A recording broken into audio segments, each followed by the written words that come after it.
Olá, me chamo Ângela Bezerra, sou farmacêutica, estou aqui a convite da então vice-presidente, né, do Conselho Regional de Farmácia de Mato Grosso, a Elisângela Vicuna, para falar com vocês sobre as alergias alimentares.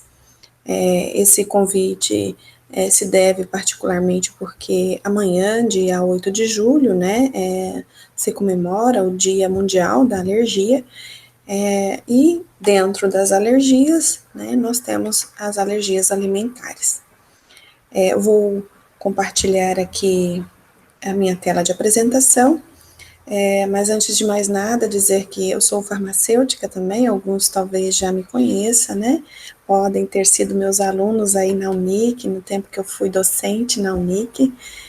Morei por muitos anos aí em Mato Grosso e agora, há quase um ano, estou de volta ao meu estado, que é Rondônia, e estou também numa universidade aqui chamada FACIMED. Hoje sou docente, então, da FACIMED, na Faculdade de Farmácia, Medicina e Enfermagem. Vou colocar no modo de apresentação, para a gente, então, iniciar a nossa palestra.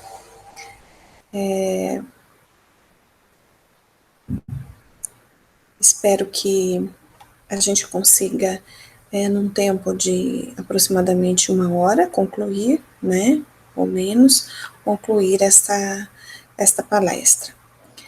Então, nós vamos tratar sobre as alergias alimentares, né.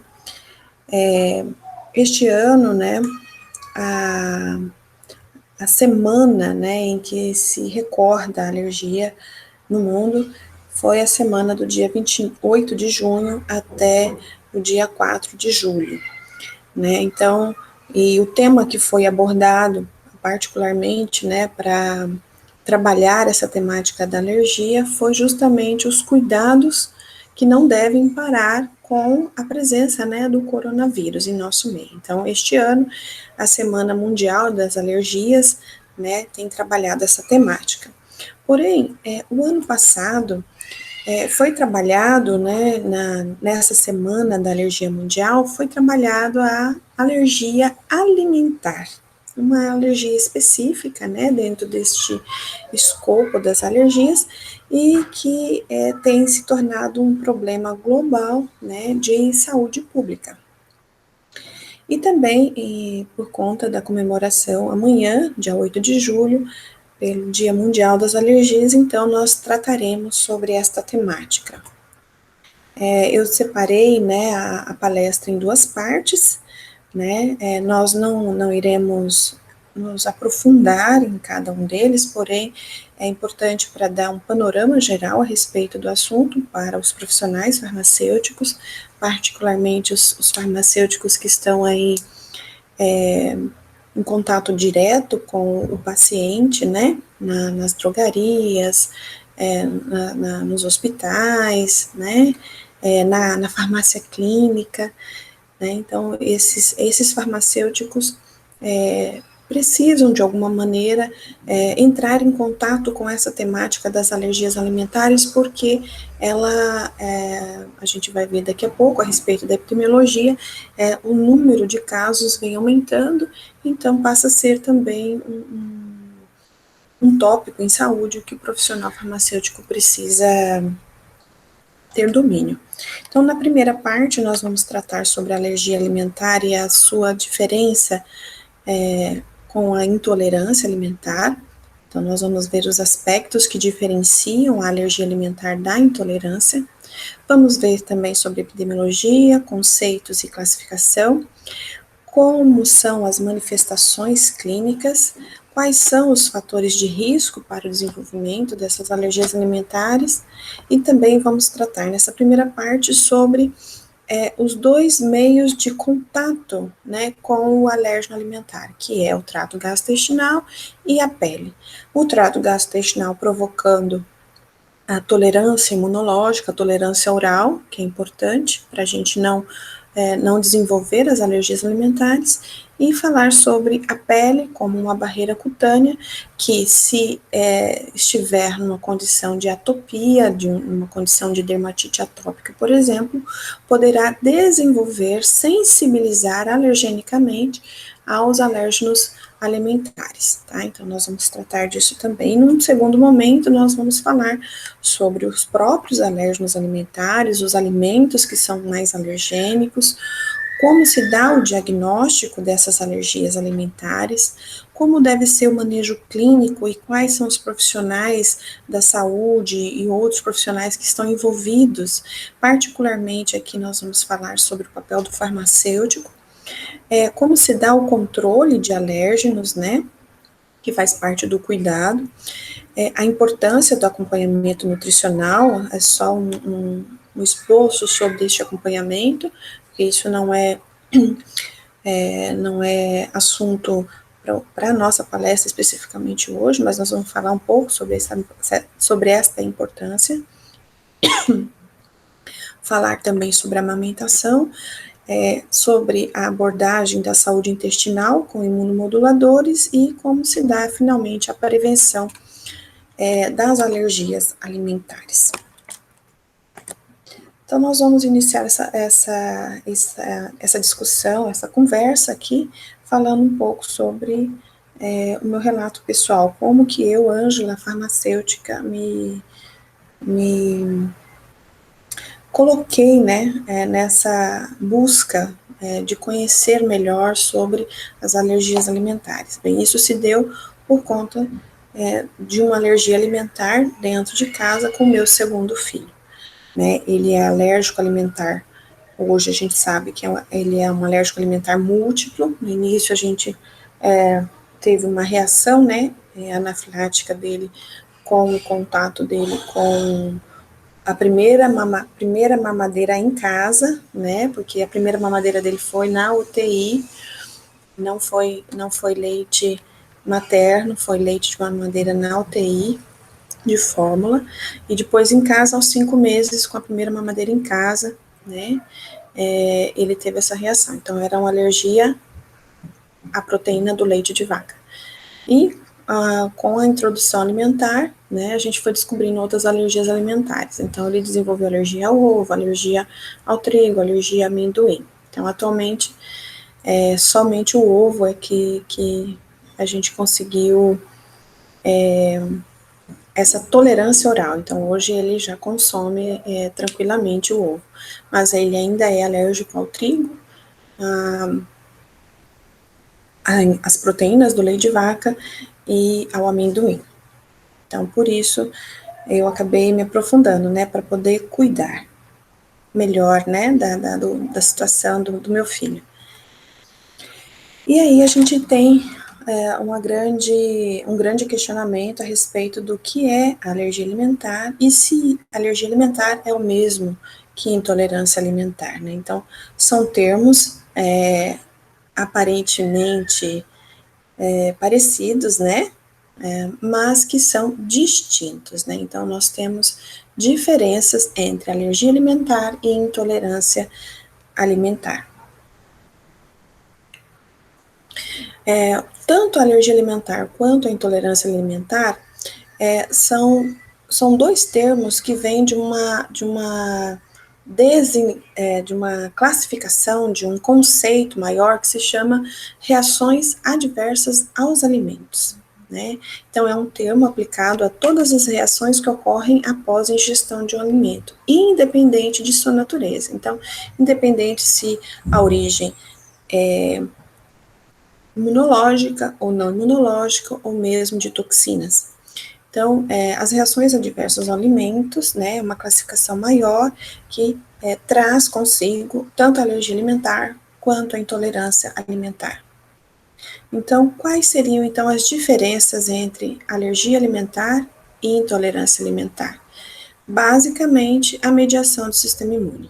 Então, o sistema imune é uma reação, a alergia alimentar é uma reação adversa aos alimentos que é mediada pelo sistema imune. E a intolerância alimentar não, né? Então, essa é a principal diferença. Então, nós vamos tratar hoje das alergias alimentares, né? Aqui, para dar um exemplo simples, fácil de entender do que seria uma intolerância alimentar, seria, por exemplo, uma deficiência enzimática, que muitos desenvolvem, né, uma deficiência enzimática de lactase e, consequentemente, não consegue fazer digestão, né, da lactose, que é o açúcar do leite, e, consequentemente, tem reações gástricas, né, desconforto gástrico. Então, é uma intolerância alimentar, e que não envolve o sistema imune, né, e que se dá particularmente no trato gastrointestinal por um distúrbio na digestão, nesse caso da intolerância à lactose. E isso não é alergia alimentar. O que é alergia alimentar? Envolve o sistema imunológico e diz respeito a proteínas dos alimentos. Então, o sistema imunológico reage, né, de forma desfavorável a essas proteínas dos alimentos. E essas alergias alimentares podem ser depois classificadas, né, em mediadas por IgE, não mediadas por IgE, ou mesmo misto, né, de IgE mediado ou IgE não mediado. Ok? Então, nós vamos tratar sobre essas classificações aqui mais para frente também. Então, a alergia alimentar e intolerância alimentar são termos distintos. Estamos falando de condições clínicas distintas, né? Uma mediada pelo sistema imune e a outra não mediada pelo sistema imune. Porém, apesar de terem mecanismos fisiopatológicos diferentes, né, tanto a alergia alimentar quanto a intolerância podem ter sintomas semelhantes, por exemplo, o desconforto gástrico, né, a diarreia, a distensão abdominal, a dor abdominal. Isso pode ser comum, às vezes, entre alergia alimentar e intolerância alimentar. Então, tem um mecanismo fisiopatológico diferente, distinto, porém pode ter algumas reações, sintomas parecidos. Então, a alergia alimentar, ela tem sido hoje considerada um problema de saúde pública, que vem mudando em relação aos seus padrões epidemiológicos. A gente tem visto aí um aumento na prevalência nos últimos 20 anos, com um aumento também na severidade das manifestações clínicas. Então, a gente tem visto em meio a esses casos clínicos, né, crianças ou mesmo adultos que vão ter reações anafiláticas, né, e que vão precisar de um suporte aí hospitalar. A questão também de risco de persistência até idades posteriores, né, então isso também tem mudado esse padrão epidemiológico, porque até algum tempo atrás, essas alergias alimentares nem eram tão percebidas, porque a criança passava por isso nos primeiros anos, 2, 3 primeiros anos, e logo se curava, né, e agora a gente tem percebido uma persistência, né, dessas alergias, né, à idade posterior. Então, até 6, 12 anos, pode até levar a vida adulta. E isso, consequentemente, afeta a qualidade de vida, né? A qualidade de vida tanto de quem tem a alergia alimentar, porque isso muda os padrões, né, de alimentação dela, de consumo, o ritmo dentro de casa, a vida social, e isso também acaba mudando e afetando a qualidade de vida também de quem cuida ou de quem convive com esse alérgico alimentar. E também tem aumentado, né, as demandas a respeito dos recursos, né, dos serviços de saúde. Por isso, então, a importância também do farmacêutico estar inserido, né, nesse contexto, né, nesse aprendizado a respeito da alergia alimentar. Então, a prevalência mundial, os dados de prevalência mundial ainda são conflitantes, são variáveis, né, mas estima-se que gira em torno de 6 a 8% entre as crianças menores de 3 anos de idade, e que em adultos essa prevalência gira em torno de 2 a 4%. Essa prevalência verdadeira ainda é uma incógnita, né? Alguns autores até falam que pode ser maior que 10%, e esse número tem aumentado, principalmente nos países desenvolvidos, né? Nesse caso, particularmente a alergia alimentar ao leite, ao ovo e ao amendoim. No Brasil, a gente, infelizmente, não tem dados, né, sobre a prevalência dessa alergia alimentar, né, esses dados são escassos, são limitados, e isso dificulta uma avaliação, né, mais próxima da realidade, né, isso foi dado, né, essa informação, né, eu retirei do Consenso Brasileiro sobre Alergia Alimentar, e que faz parte da Associação Brasileira de Alergia e Imunologia, ASBAI, em 2018. Né? Então, infelizmente, até o momento, nós não temos dados concretos, né, a respeito desse panorama, dessa prevalência e incidência de alergias alimentares aqui no Brasil. Em relação aos conceitos, né, então, o que vem, a gente já sabe que a alergia alimentar é diferente da intolerância alimentar, e o que diferencia ela da intolerância é o componente imunológico, porque a alergia alimentar envolve o sistema imune, mas o conceito, o que é? Né? O que é a alergia alimentar? Ela é uma, segundo Turnbull, né, em 2015, ele diz que é uma resposta imunomediada adversa que ocorre de forma reprodutível na exposição, ou seja, no momento em que a pessoa é exposta àquele alimento, você consegue reproduzir os sintomas, né, a um dado alimento, e está ausente, ou seja, essa reação, essa resposta adversa está ausente durante a evitação, ou seja, quando você retira este alimento e passa um período sem o consumo, sem ingerir este alimento, você não tem essa reação, né? Então, fica muito claro que existe alguma associação com o alimento. E ela pode ser definida como uma sensibilidade imunomediada a proteínas alimentares. Então, essa alergia alimentar envolve componente imunológico, uma resposta imune a proteínas alimentares. Que nós vamos ver daqui a pouco quem são essas proteínas. E a alergia alimentar, ela é subclassificada, né, em alergia alimentar mediada por IgE2, né, então, é mediada por IgE, que é um tipo de hipersensibilidade do tipo 1, e a alergia alimentar não mediada por IgE, que é um tipo de hipersensibilidade do tipo 4. E existe a situação ainda do paciente que tem as duas condições, né, juntas, tanto mediada quanto não mediada, e que a gente chama de alergia alimentar mista. E para entender essa questão de ser mediado ou não por IgE, vamos imaginar aqui, de forma esquemática, né, através de um diagrama, o que seria essa produção, né, de IgE que leva a uma alergia alimentar mediada por IgE. Então, primeiramente, a necessidade de uma sensibilização, né, do nosso sistema imune ao alérgeno alimentar, né? Então, quem que promove essa sensibilização, né? São células apresentadoras de antígeno, né, que processam esse alérgeno em peptídeos e apresentam, né, fragmentos, esses peptídeos do alérgeno alimentar à célula T helper. E a célula T helper, então, ela é acionada, acaba liberando diversas citocinas e que ativam células B a reconhecer, através de anticorpos, este alérgeno e a produzir especificamente, né, uma imunoglobulina, imunorreagente, IgE, né, produzida pelo plasmócito, né, que é a célula B amadurecida e sensível a esse alérgeno específico, né.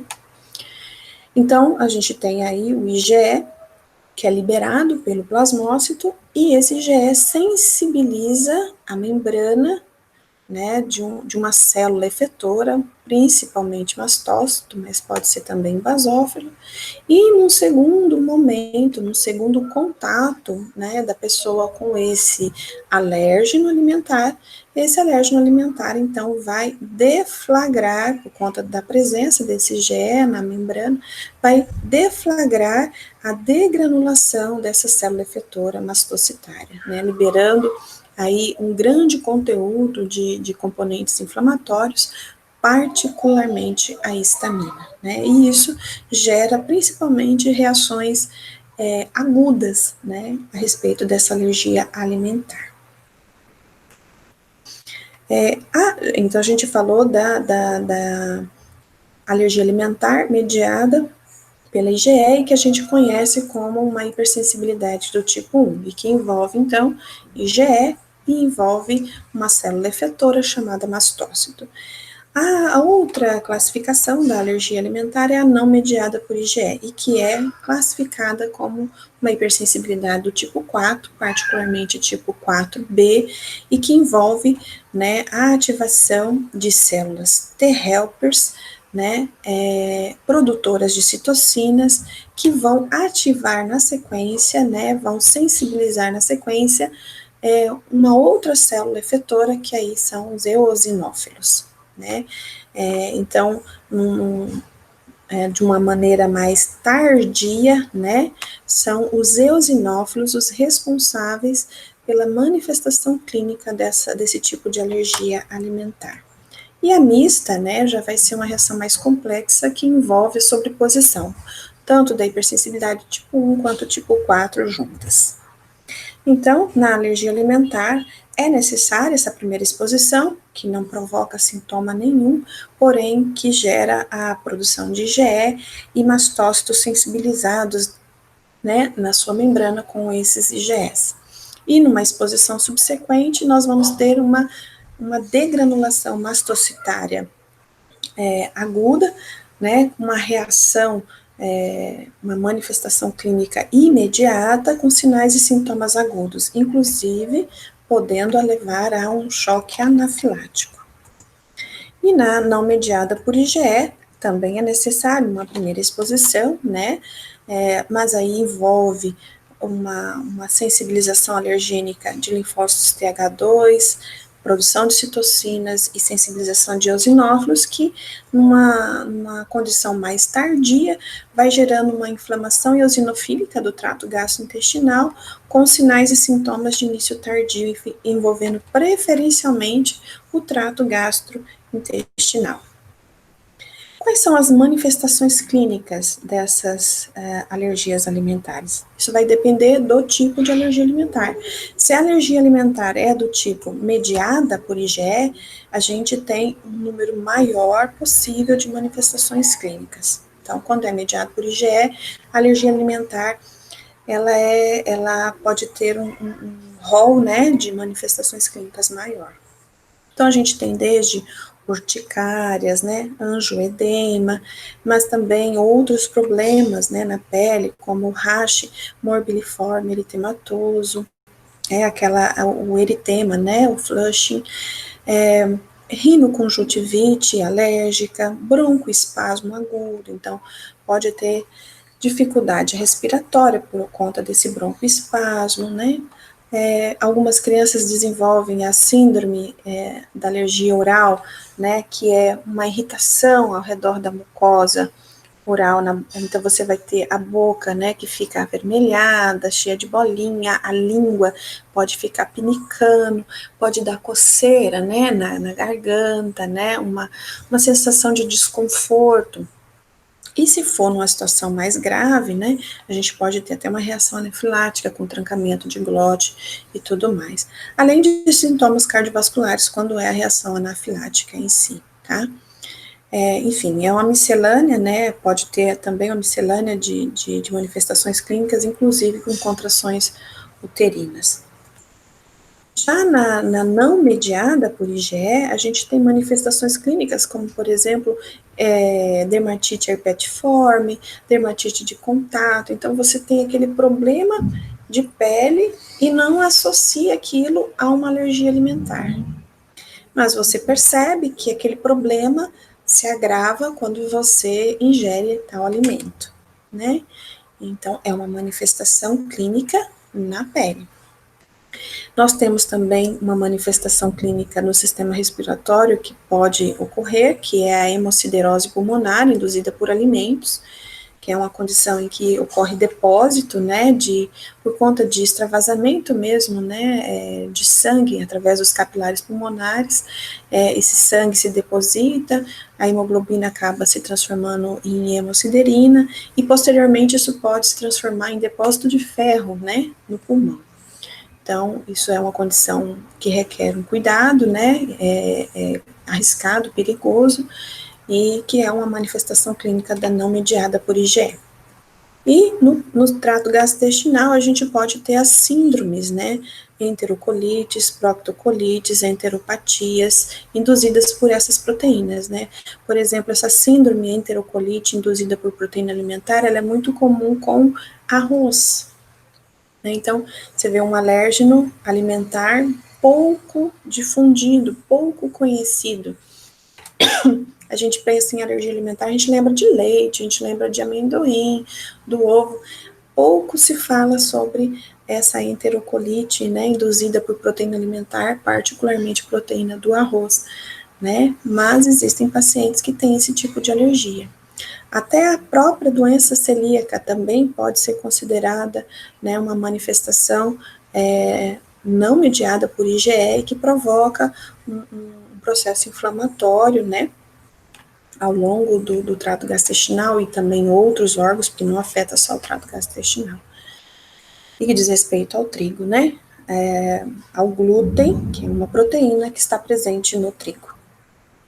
E a alergia alimentar mista, né, que é mediada por IgE e não mediada, que pode se manifestar clinicamente por dermatite atópica, por asma, ou mesmo esofagite, gastrite ou gastroenterite eosinofílicas, né, por conta daquela característica também da não mediada, né, reações parecidas com as mediadas, por exemplo, essa dificuldade respiratória da asma, nesse caso, é muito característico da IgE mediada, né, e a eosinofilia já é mais característico da não mediada. Então, a manifestação clínica, quando ela é mista, ela é variável também.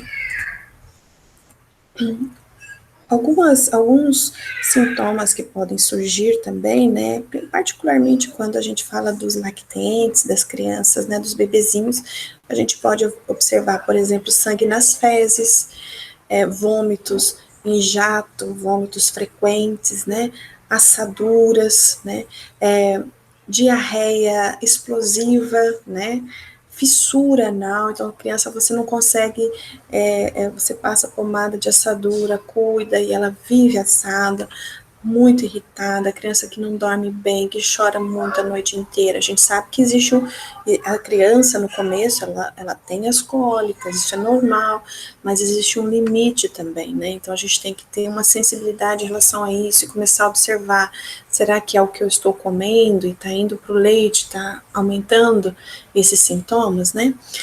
Agora, surgiu muco e sangue nas fezes, isso pode ser um indicativo, né, uma suspeita aí de uma sensibilidade, de uma alergia alimentar.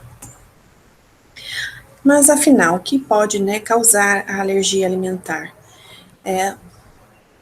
A resposta para essa pergunta se dá na compreensão do mecanismo de desenvolvimento da tolerância imunológica aos antígenos da dieta. Então, o nosso organismo reconhece todo o alimento como um antígeno. Todas as proteínas, todos os componentes, né, da dieta são reconhecidos lá pelas nossas células do trato gastrointestinal, né, células de defesa, como um antígeno.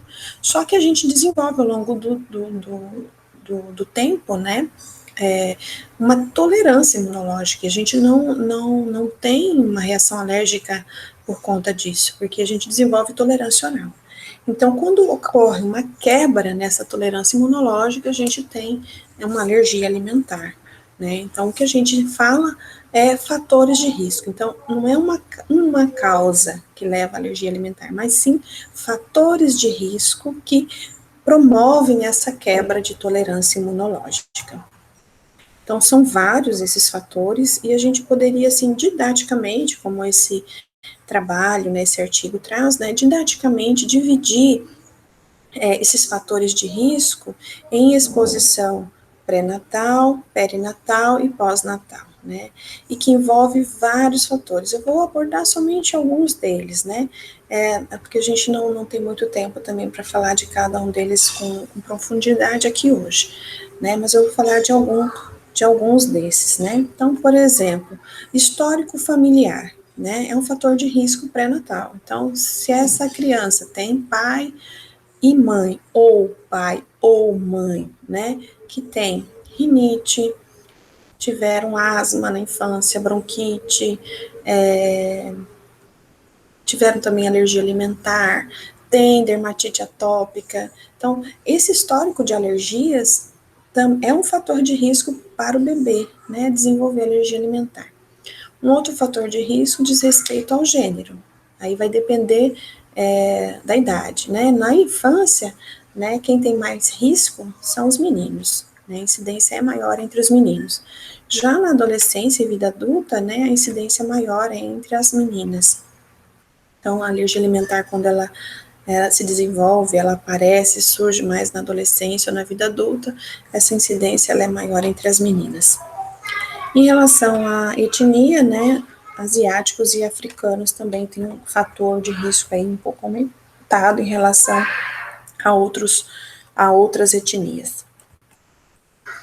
Dentro do componente da dieta, e aí a dieta que eu estou dizendo aqui não é a dieta só da pessoa em si que tem alergia alimentar, que pode ser uma criança, um jovem, né, um adolescente ou um adulto, mas também lá na exposição pré-natal, a mãe, né, a mãe grávida daquele bebê, né, a exposição dela na dieta a determinados componentes pode ser fator favorável, fator de risco ou fator de proteção para as alergias alimentares. Então, no caso de insuficiência de vitamina D, é um fator de risco. Então, a gente infelizmente tem sofrido aí, né, infelizmente a maioria das pessoas estão tendo, né, essa hipovitaminose de vitamina D, e as mães também, as grávidas também. Então, nós precisamos abordar isso, né? A questão da ingestão de determinadas gorduras na dieta, particularmente, né, a gente tem consumido muitos óleos vegetais, que são mais ricos em ômega 6 e tem reduzido o consumo de óleos de origem de peixes, né, que são os ricos em ômega 3. Né? Então, esse tipo de gordura dietética também acaba sendo um fator de risco. Então, quanto mais eu consumo óleos vegetais, isso pode aumentar o risco para as alergias alimentares, né? Então, eu tenho que equilibrar isso. Então, eu tenho que melhorar o consumo, né, desses óleos de peixe. E por que isso se dá, né? Existe um mecanismo aí que explica que os ácidos graxos do tipo ômega 6, eles são capazes de aumentar os níveis de prostaglandina E2, e isso leva uma redução, né, na produção de interferon gama por linfócito T, e consequentemente impedindo, né, esse controle, né, de produção de IgE pelos linfócitos B. Então, acaba aumentando IgE pelos linfócitos B. Outro componente da dieta são as fibras alimentares. Então, infelizmente, hoje a nossa alimentação, a nossa dieta anda muito empobrecida e a gente tem consumido pouco frutas, verduras, legumes e que tem alto teor de fibras alimentares. Né? Então, essa redução no consumo de fibras alimentares também é um fator de risco. Também a ingestão diminuída, né, de antioxidantes através do consumo de frutas e vegetais. Então, a presença de vitamina C, vitamina E, beta-caroteno, selênio, zinco, são todos antioxidantes importantes para reduzir este fator de risco para alergia alimentar. E a obesidade, né? A obesidade por si só é um estado inflamatório que pode estar associado com quadros de atopia. Né, e isso teoricamente pode levar a um risco aumentado a alergias alimentares também. Um fator de risco que a ASBAI também aponta, e é um fator de risco importante, são as fórmulas, né, de leite de vaca, essas fórmulas artificiais, né, o leite em pó, né, que a gente dá para os bebês ainda lá no berçário, né, e que pode ser um indutor de desbiose intestinal. Também é um fator de risco. Então, o bebê nascer e ir para uma mamadeira, né, é um fator de risco. Então, o ideal é o bebê nascer e ir para o seio da mãe e fazer a amamentação, ingerir o leite da mãe. Por quê? Porque a mãe, ela vai contribuir, né, com substâncias que ajudam, que auxiliam na tolerância oral àqueles alérgenos alimentares. Então, ela já fornece esse alimento, essas proteínas alimentares para o bebê de uma forma mais processada. E a fórmula não, a fórmula vem com proteínas muito grandes ainda, não é aminoácidos. Às vezes é um peptídeo, né? Mas ainda assim são muito alergênicos. Existe um fator de risco interessante e que diz respeito à hipótese da higiene, que é a exposição reduzida que nós estamos tendo aos diversos micro-organismos. Então, hoje em dia, né, a gente tem aí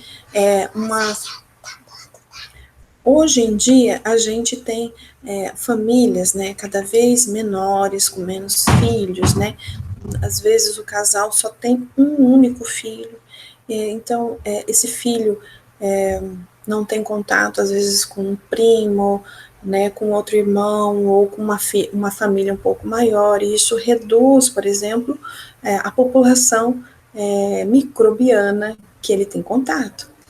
A o parto cesáreo também é um fator de risco, por quê? Porque o bebê aqui não tem contato com aquelas bactérias que estão no canal vaginal, né? Então, ao contrário do parto cesáreo, né? O parto normal é um fator que reduz, né? Aumenta o número, a população de micro-organismos que vão entrar em contato com o bebê e aumenta a proteção, né? Contra alergias alimentares, e a cesárea é o inverso, né? Os alimentos, né, aqueles alimentos, papinhas de bebês, né, alimentos muito processados, muito ricos em carboidratos, gorduras saturadas, muito açúcar, né, muito corante, conservante, todos esses produtos também alteram o microbioma, alteram a microbiota intestinal, associado ainda a um uso excessivo que nós temos, né, de antissépticos, desinfetantes. A gente quer transformar o ambiente ao redor daquela criança num ambiente extremamente estéreo, a gente quase quer transformar aquilo num ambiente estéreo, né? É impossível, mas a gente quer que tudo seja muito limpo, muito asséptico, né? Enfim, isso é prejudicial, a gente tem que deixar, sim, a criança ter contato com o chão, né? Tem que andar no chão, tem que gatinhar no chão, vai colocar a mão na boca, né? Ter animais, né? Ter contato com a família, com crianças, né? Com amigos, né? Na escola, então precisa ter contato com mais crianças, né? Isso tudo aumenta a população, né, de micro-organismo, a diversidade microbiana, né? Além disso, né, infelizmente a gente tem usado cada vez mais, né, antibióticos, os inibidores, né, de ácido, né, antiácidos e inibidores, né, da bomba de próton, por exemplo, são todos prejudiciais à microbiota, né, intestinal. E isso favorece a alergia alimentar, né? Inversamente, então, você ter contato com animais de estimação, animais, né, lá da fazenda, né? Isso tudo, né, favorece uma diversidade microbiana, consumir alimentos crus, frutas, verduras, legumes, né, ricos em fibras, alimentos feitos em casa, né, não aqueles alimentos industrializados, consumir leite, aquele leite integral, não aquele leite de caixinha, né, que vem lá com conservante, vem com componentes lá para favorecer o prazo de validade, né? Alimentos fermentados, amamentação, tudo isso é favorável, né, à saúde da criança e, consequentemente, reduz fatores de risco, né, para alergia alimentar, ok? Por isso, gente, essa hipótese da higiene hoje já é bem estabelecida e tem sido tratada como um caminho, né, para prevenção e para intervenção terapêutica nas alergias alimentares, né? E ainda dentro dessa ideia da, da hipótese da higiene, né, existe um trabalho que fala sobre a epidemia das alergias, fazendo uma análise, né, ao longo de diversos, ao longo de muitos anos, né, mostrando como que a população mundial, o comportamento, né, mundial mudou ao longo dos anos e como isso pode ter promovido nessa epidemia de alergia, né? Antigamente a gente via muito falar sobre bronquite, asma, né, as alergias respiratórias, e agora a gente tem ouvido falar muito das alergias alimentares. Então a gente tem visto realmente uma evolução nesse quadro das alergias, uma epidemia mesmo, né? Então o que mudou ao longo das décadas, né? Infelizmente a gente tem tido, né, esse excesso de higiene, um esquema, né, vacinal, que não deixa, né, não deixa a criança ter contato com outras crianças que têm, por exemplo, né, eu tive catapora, né, meus irmãos tiveram catapora, porque quando um pegava, todo mundo pegava, né. Hoje, se você vai olhar a carteira de vacinação da criança, né, nunca se teve tanta vacina numa carteira de vacinação, né? Então você protege demais contra os micro-organismos.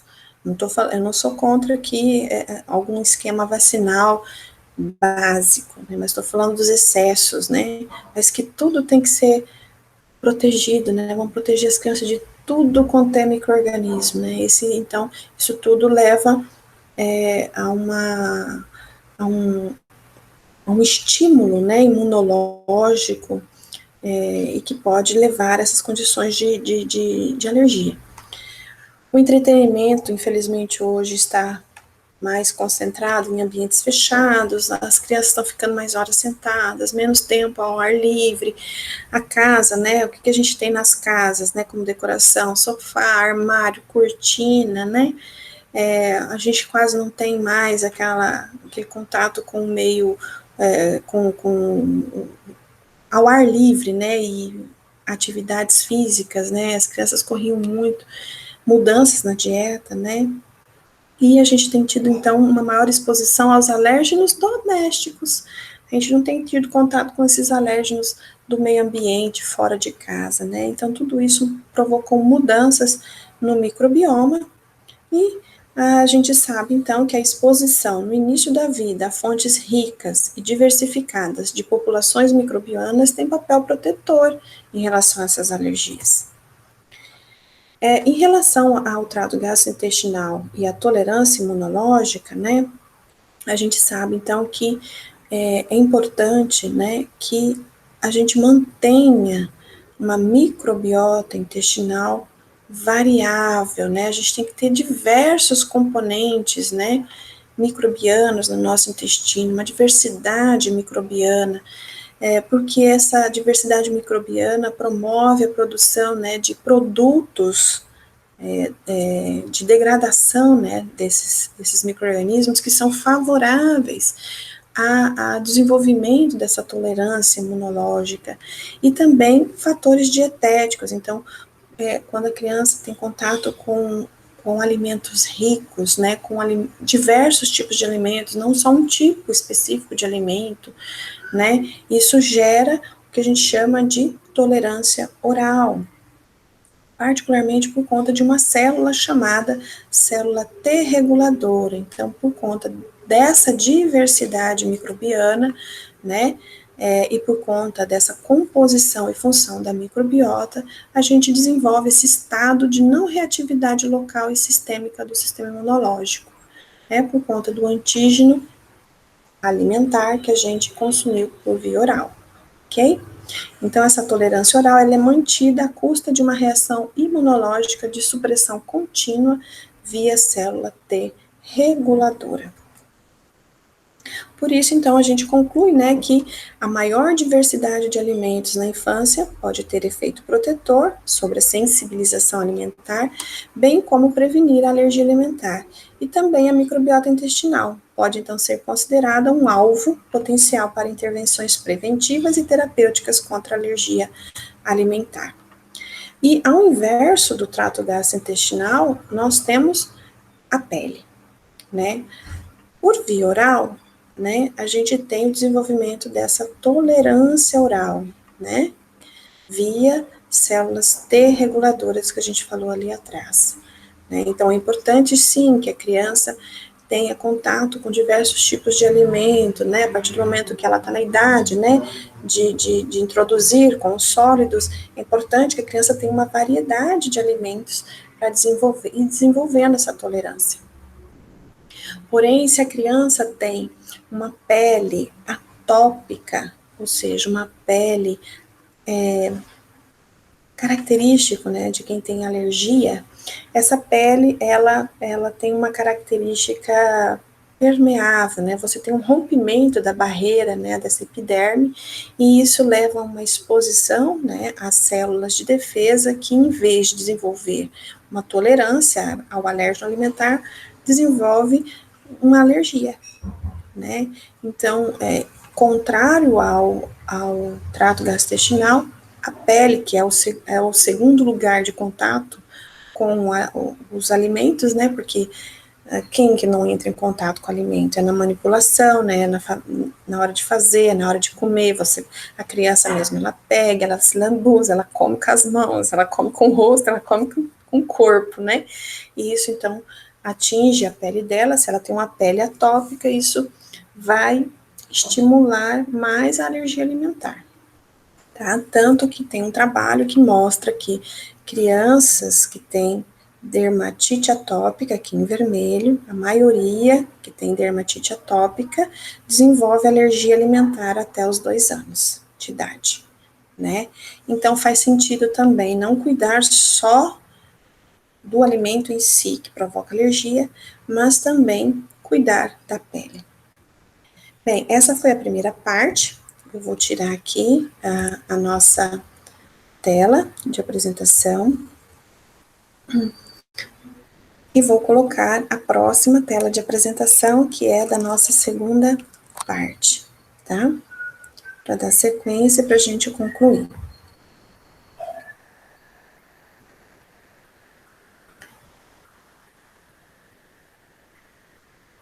Bem, então nessa segunda parte, depois também poderá ser editado e separado, né, para ficar melhor, mas a gente vai falar agora dos alimentos em si, né?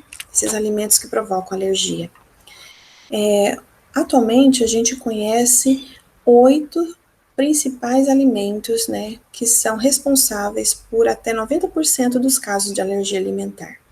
São os laticínios, o ovo, os crustáceos, os peixes, as nozes, a soja, o trigo e o amendoim. É lógico que todo alimento, qualquer alimento, né, é potencialmente alergênico. Deixa eu só fechar aqui, só um minuto. Só vou arrumar aqui, gente,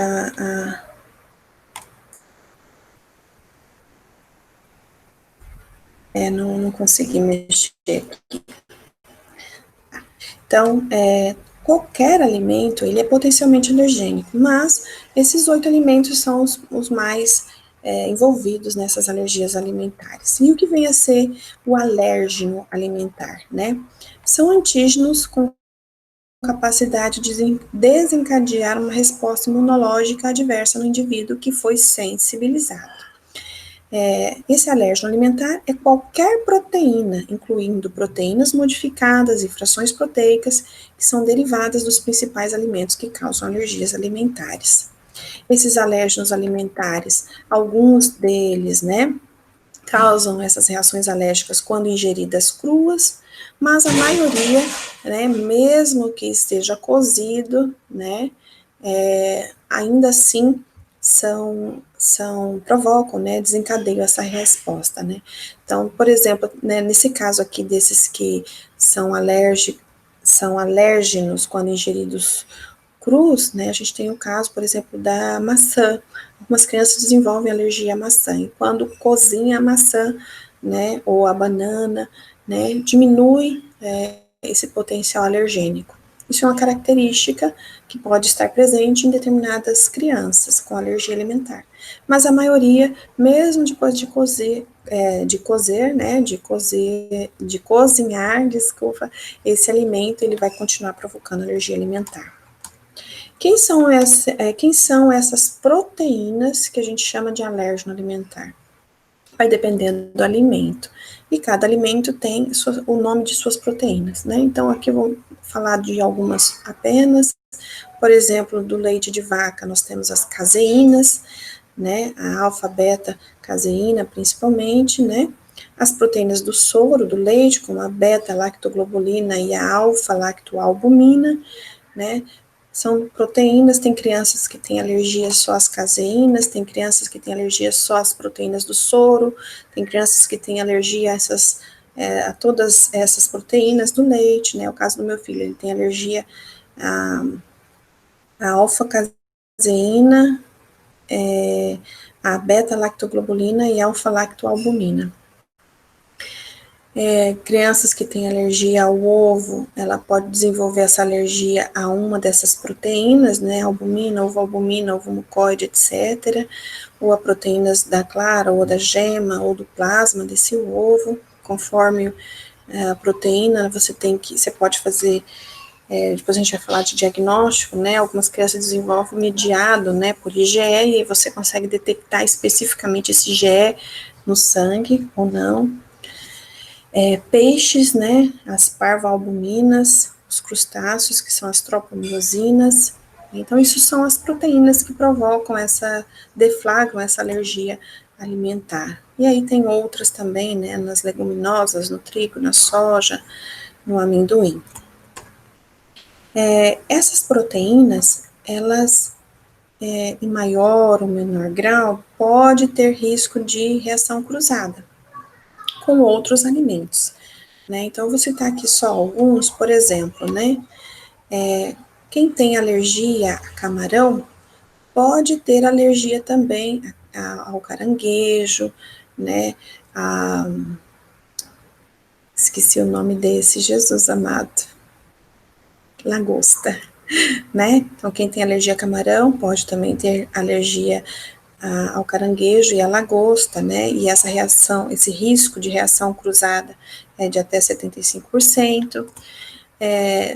Crianças que têm alergia à proteína do leite de vaca pode também ter alergia ao leite de cabra, né? Ou de outros mamíferos.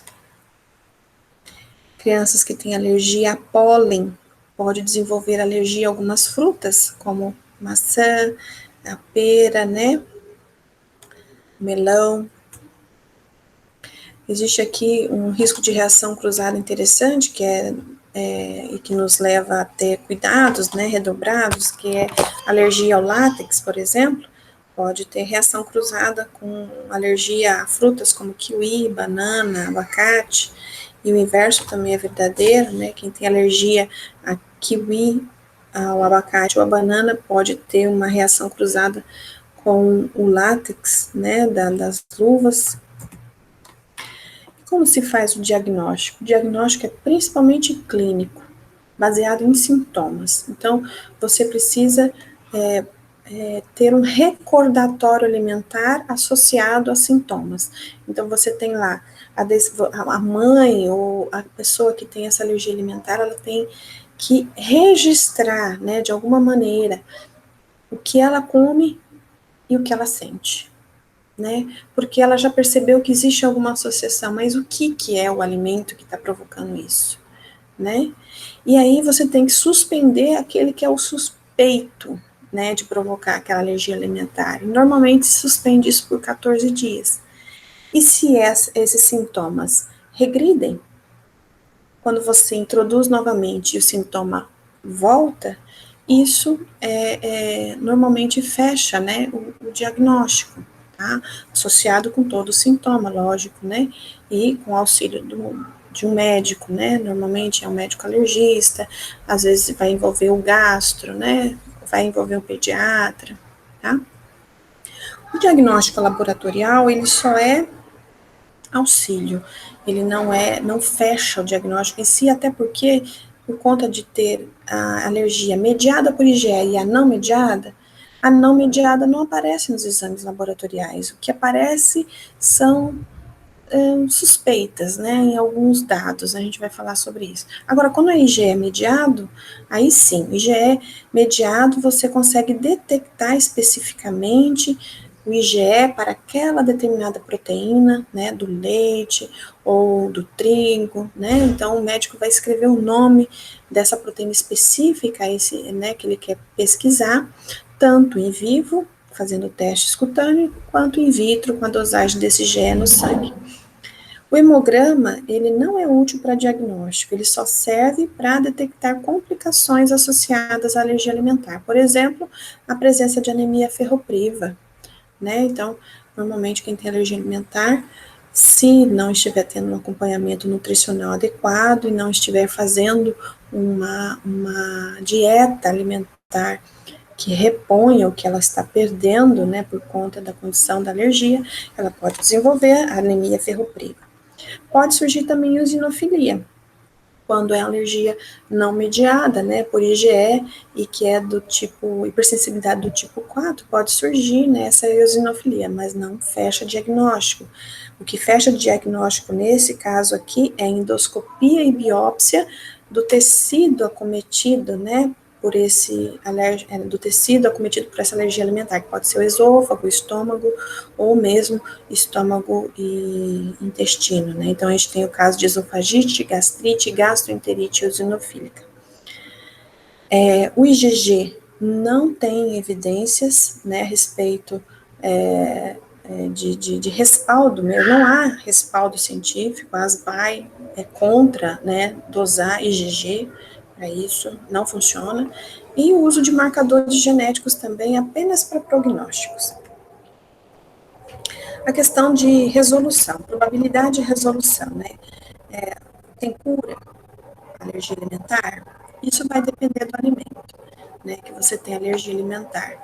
Normalmente, quem desenvolve alergia a ovo, leite, trigo, soja, muito cedo na vida já obtém a tolerância oral e a cura, vamos dizer assim, entre aspas. A gente é preferível dizer que ocorre uma tolerância oral, né? Você desenvolve essa tolerância oral. Então, a criança lá com 3 anos, 6 anos de vida já não tem mais. Agora, algumas alergias, elas costumam ser persistentes, né? Então, por exemplo, amendoim, aos crustáceos, né? São alergias que você pode eventualmente levar aí para a vida adulta. Então, algumas crianças ou adultos podem atingir a tolerância natural e outros não. Portanto, assim, diante de tudo isso que a gente falou, gente, a gente tem um manejo clínico complexo, né, dessas alergias alimentares, que envolve diversos atores, que envolve várias etapas e que inclui, né, o controle desses alérgenos, né, o controle da presença desses alérgenos naquilo que a gente ingere, né, na dieta, o controle desses alérgenos não só nos alimentos, mas também nos cosméticos, nos medicamentos, a gente vai falar daqui a pouco. Envolve a saúde intestinal, a questão da microbiota intestinal, da saúde, hidratação da pele, né, dessas condições em relação à dermatite atópica, que envolve acompanhamento nutricional, né, que envolve o uso de medicamentos tradicionais quando há necessidade para o controle da crise, como, por exemplo, os corticoides, os antihistamínicos. Em situações mais graves, né, como anafilaxia, você faz uso de adrenalina, né, então tem crianças que têm alergias alimentares que precisam carregar, né, a caneta de adrenalina consigo para sobreviver, para dar tempo, né, de de promover o socorro dessa criança, ou desse adulto, né? O uso de fitoterápicos, imunomoduladores e vitaminas, a gente vai falar daqui a pouco, a questão da amamentação, da dieta, enfim, mudanças também no estilo de vida. Então, isso envolve, gente, um conjunto de pessoas, de atores, né, para um bom manejo, né, clínico desse paciente. Então, envolve o próprio paciente que precisa assumir a sua própria condição, compreender, não negar, né, porque é ele que vai ingerir. Se ele mesmo não toma cuidado, né, é mais complicado. Então, envolve o paciente, envolve os familiares, quem cuida, né, o pai, a mãe, o avô, a avó, as babás, os professores, né, envolve nutricionistas, médicos de diversas especialidades, particularmente imunologista, né, alergista, se for criança, o pediatra, o dermatologista, né, o gastro, né, quando envolve o sistema, principalmente o trato gastrointestinal, né, enfermeiros, educadores, enfim, e até psicólogos, porque isso pode gerar uma condição, né, de medo, de recusa, né, de convívio social por conta dessa condição, de vergonha, né, então às vezes é até necessário o auxílio de psicólogos. Então vamos falar rapidamente do controle de alérgenos, né, então nós farmacêuticos precisamos orientar, a gente faz parte da nossa formação também, a área de alimentos, né, e uma coisa que a gente precisa aprender é ler rótulo, e entender o que significa o que está no rótulo. Né? Então, hoje nós temos uma rotulagem específica para os alérgenos alimentares e que obrigatoriamente tem que ser declarado, né, lá no rótulo, a presença desses, são 18, né, 18 alérgenos, né, que vai desde trigo, crustáceos, ovos, peixe, leite, até a presença de látex, né, por conta daquela reação cruzada, tá? Então, tudo isso tem que estar constando no rótulo daquele alimento fabricado. A presença como ingrediente, ou mesmo a possibilidade de contaminação cruzada ou traço desse alérgeno, porque você compartilhou o maquinário, esse alérgeno não, por exemplo, esse alérgeno não faz parte dos ingredientes daquele alimento industrializado. Porém, aquela composição passou por um maquinário que recebeu anteriormente, por exemplo, uma bolacha que tinha leite. Eu estou fabricando uma bolacha que não tem leite, mas está indo numa sequência de processo, né, no processo lá, abril, né, uma máquina que, apesar da limpeza, pode ter traços, né, desse leite da receita anterior, do lote anterior. Isso tem que constar, então, a presença de traços, né, pode conter. Ou a questão dos derivados, não é só o ingrediente em si completo, trigo, o ovo, mas derivados. Por exemplo, a presença de caseína. A caseína, ela costuma ser um coadjuvante tecnológico desses alimentos. Então, a caseína é um derivado. Tem que constar no rótulo a presença dele, né? Tem gente que lê a caseína e não sabe o que significa. A caseína nada mais é que um derivado de leite. Então, precisa indicar isso adequadamente e nós farmacêuticos precisamos orientar. Na rotina doméstica também, infelizmente, a gente tem que mudar toda a rotina, né? Trocar, às vezes, eletrodomésticos, né? Trocar a esponja, separar. Se na casa tem quem vai comer aquele produto com leite, tem quem não vai poder comer, você vai ter que produzir em horários diferentes, separados, produz primeiro, né, da criança que tem alergia, lava tudo, separa tudo, reserva tudo, tudo separado, né, então, infelizmente, né, tem que ter esse cuidado, as refeições têm que ser preparadas em casa, porque não tem segurança de comer fora, a não ser que sejam locais especializados, né, na fabricação desses alimentos. A gente acaba aprendendo a ler rótulo e a entrar em contato com o serviço de atendimento ao cliente para tirar dúvidas, né, sobre rotulagem. Então, isso tudo faz parte do controle de alérgenos na rotina doméstica. Além desse controle na rotina doméstica, a gente tem a face oculta da alergia alimentar também, ou seja, é a presença desse alérgeno alimentar em lugares, em produtos que a gente não imaginava. Por exemplo, em cosméticos. Né, existe esse para mim é o melhor que existe. Não encontrei nada igual em nenhum outro lugar. Eu já fiz uma varredura na internet, né? Foi o único dossiê informativo, né, a respeito desses componentes que são derivados de alimentos e que estão presentes em cosméticos, né?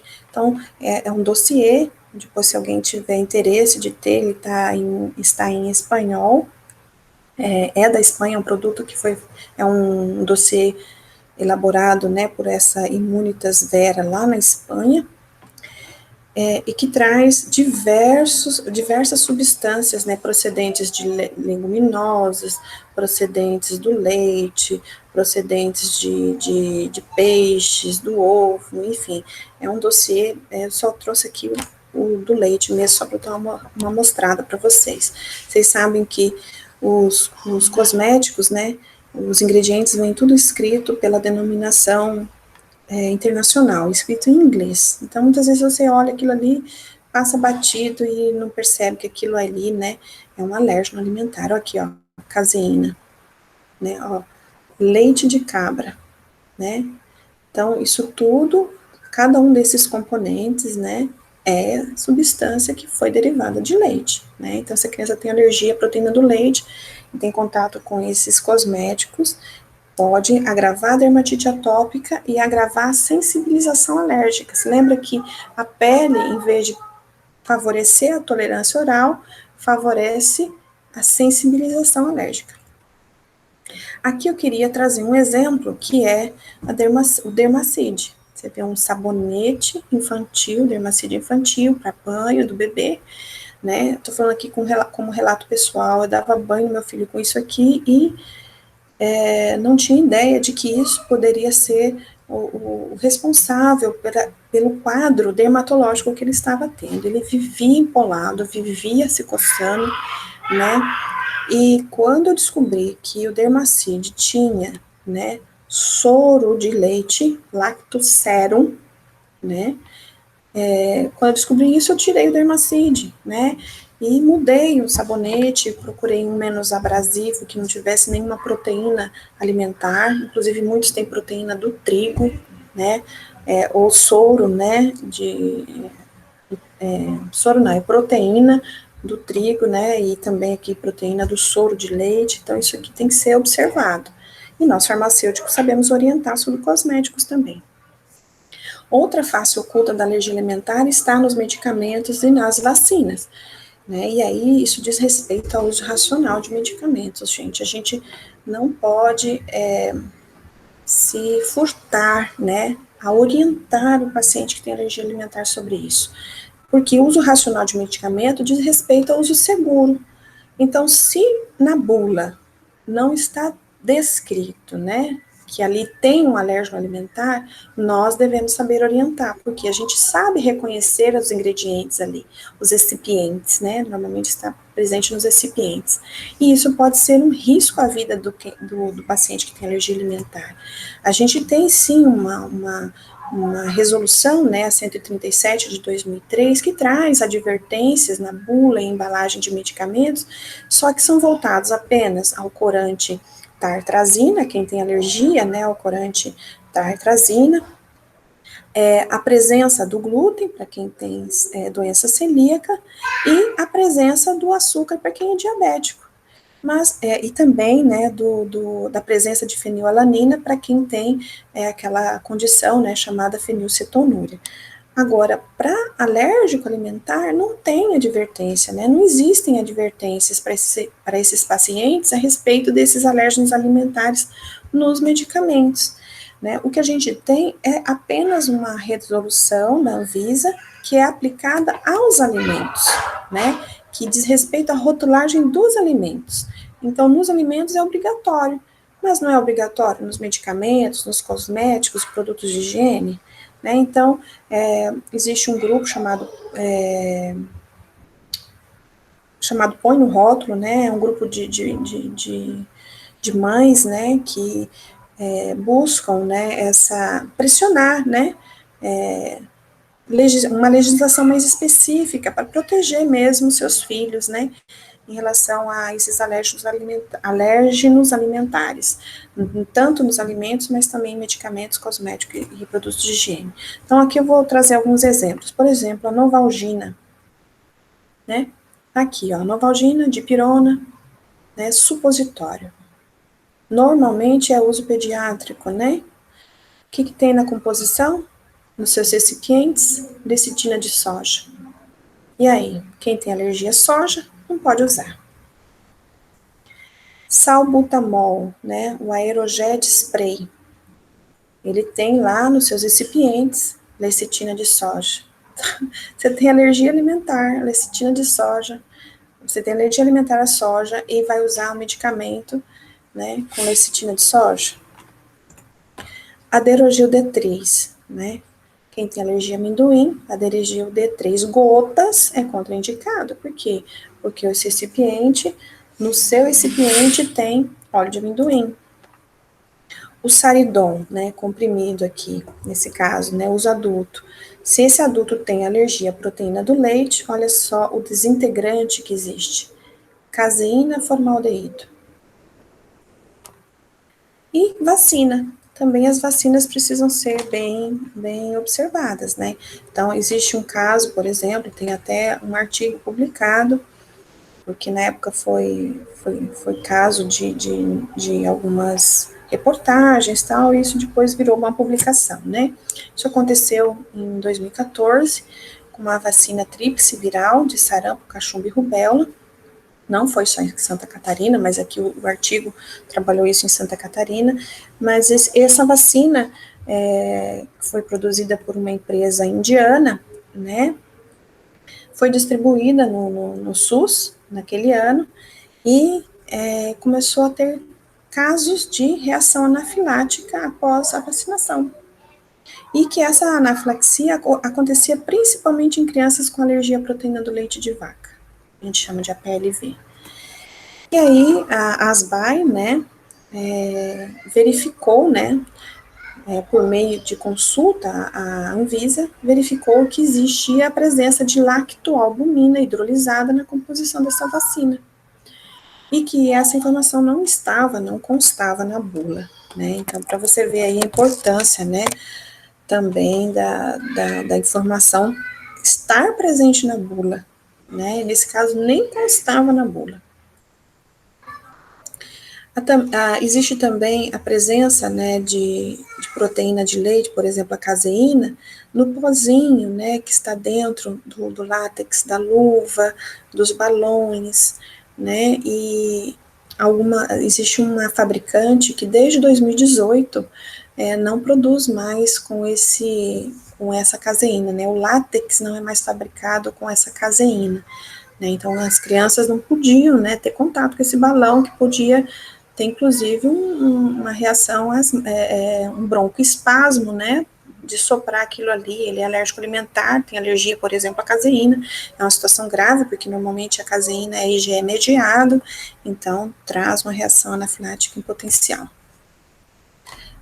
Na escola é outro problema, né, porque você tem materiais escolares, como giz de cera, massinha de modelar, que tem trigo, que pode ter caseína no giz do quadro pode ter caseína. E aí a criança está lá, né, em sala de aula, ou mesmo no lanche, nas refeições, nas festas de escola, nas excursões, viagens escolares, os aniversários na escola, é uma tristeza.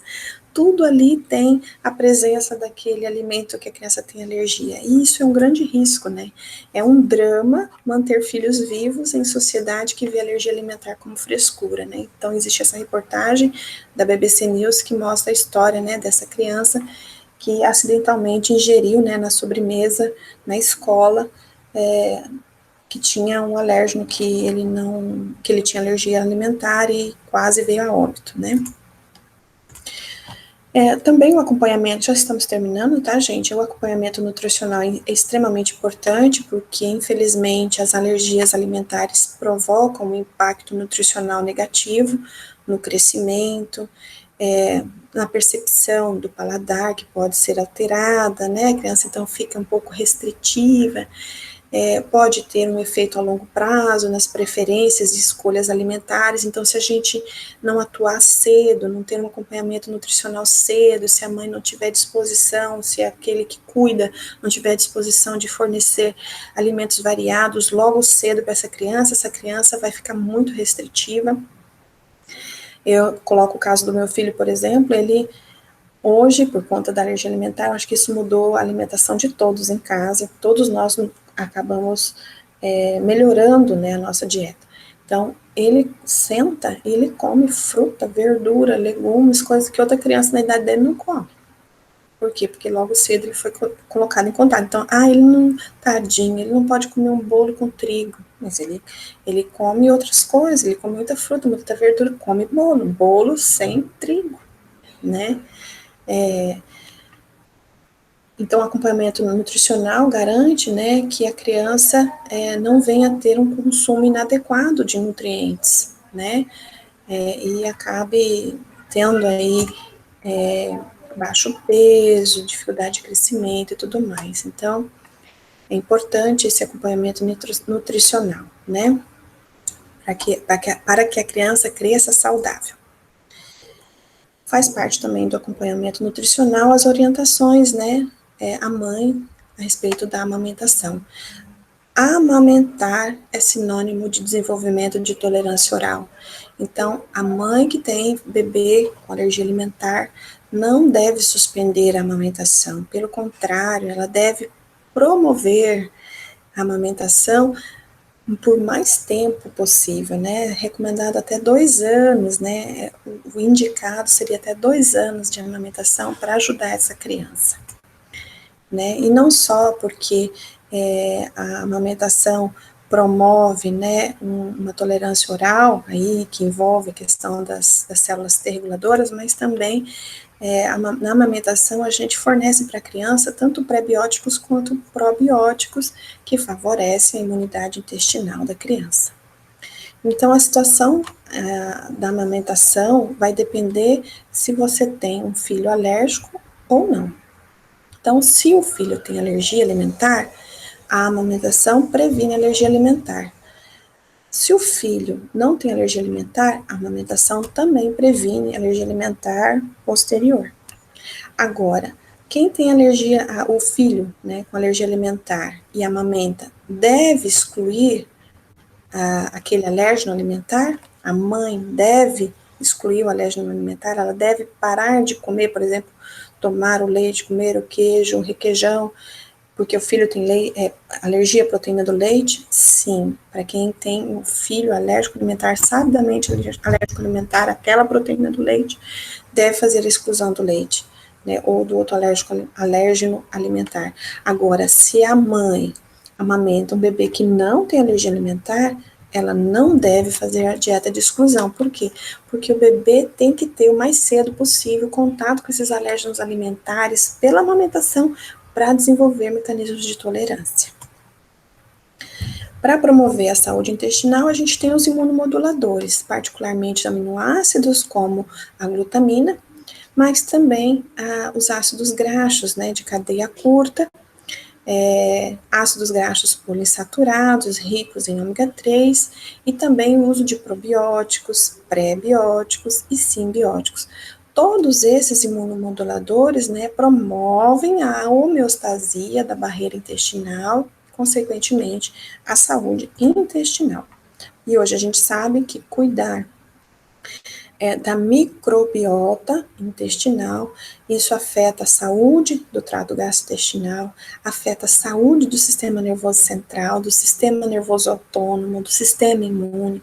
Então, a microbiota intestinal, ela não afeta só a questão do trato gastrointestinal em si e da alergia alimentar, mas envolve vários sintomas que vão além do trato gastrointestinal, que envolve também o sistema nervoso central, que envolve, por exemplo, distúrbios no sistema nervoso central, como depressão, que a gente pode desenvolver ao longo dos anos por conta da alergia alimentar, né? Então, eu já vou mostrar isso também daqui a pouquinho, que é o que a gente chama de marcha atópica, né? Aparentemente uma alergia alimentar, mas isso, se você não cuida ao longo dos anos, isso pode, né, não cuida da disbiose, não cuida da alergia alimentar, isso pode progredir e progredir para doenças sistêmicas mais graves, a ponto até de atingir o sistema nervoso central e provocar doenças psiquiátricas. Então, esses probióticos são particularmente, né, os lactobacilos, a bifidobacterium, enterococcus, né? Todos esses probióticos hoje podem ser prescritos, né, tanto por nutricionistas e também por farmacêuticos clínicos, né? Os prebióticos também, que são fibras, né, que favorecem o crescimento dos probióticos, e os simbióticos, que é a união dos probióticos com os prebióticos. Então, promover a saúde do intestino do paciente alérgico, né, e dessa microbiota intestinal é favorecer a tolerância oral. Aqui mostrando a marcha atópica, né? Então, tudo começa lá com a disbiose, né? Com uma alteração no microbioma intestinal. E isso promove um aumento da permeabilidade intestinal que rompe a barreira epitelial lá do intestino e que pode provocar uma falha na tolerância imunológica e desenvolver uma alergia alimentar. Então, a gente entendeu isso, né, ao longo dessa palestra, a gente já está terminando, né? Então, daqui, se eu não cuido, então, da microbiota intestinal, se eu não cuido dessa alergia alimentar, eu posso ter uma marcha atópica a ponto, né, de vários outros distúrbios, né, neuroimunes surgirem, inclusive desordens neuropsiquiátricas como depressão, ok? Então, a prevenção das alergias alimentares vai se dar pelo consumo precoce de alimentos diversificados e saudáveis para desenvolver a tolerância oral. Nós devemos dar atenção ao funcionamento do trato gastrointestinal, particularmente intestino e microbioma.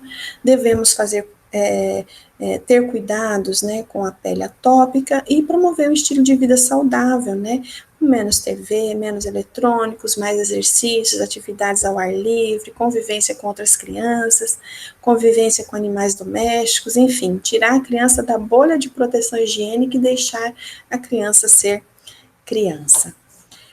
Bem, gente, desculpa, acabei passando do horário, mas era isso que eu tinha para falar com vocês. Na realidade, eu tentei enxugar ao máximo.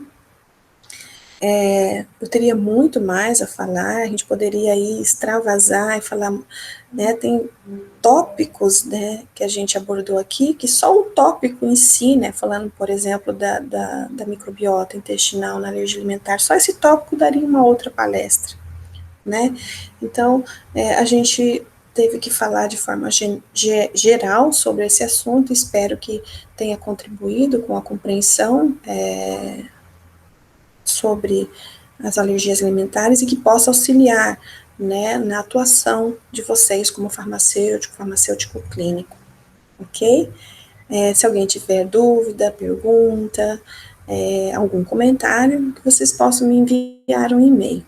Eu agradeço ao Conselho Regional de Farmácia de Mato Grosso, né, pelo convite, na pessoa da Elisângela Vicuna, e agradeço a paciência de vocês, né, de terem me escutado por tanto tempo. Obrigada, uma boa tarde. Até logo.